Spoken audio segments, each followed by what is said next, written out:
Thank you, Lord. So, isa sa mga pangarap ko ay yung makakita ako ng Aurora Borealis o Northern Lights. And tonight nga, hindi ako nabigo. Nakakita ako ng Aurora. At hindi lang siya basta kulay green, may pula or pink na kulay. And I was amazed and very fulfilled dahil one of my dream nga na makakita ng ganito. So here in Norway, if you want to see Northern Lights, sometimes you need to go to the south or west or upper part ng Norway.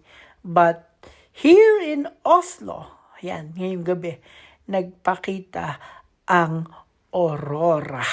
Kaya naman, walang patumpik-tumpik, walang makakapigil.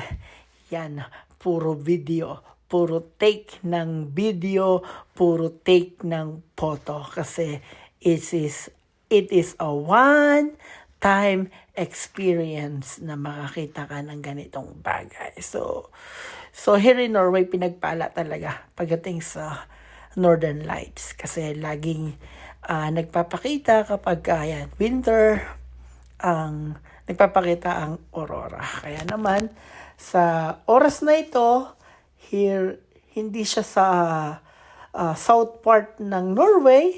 Yan, nandito lang sa Oslo, nagpakita ang Aurora Borealis. So, napakaganda. Na-amaze kami habang binibidyo ito at nagkakagulo kami. Dahil nga, marami kaming nakakita ng aurora. Kaya naman, tuwan-tuwa ang bawat isa.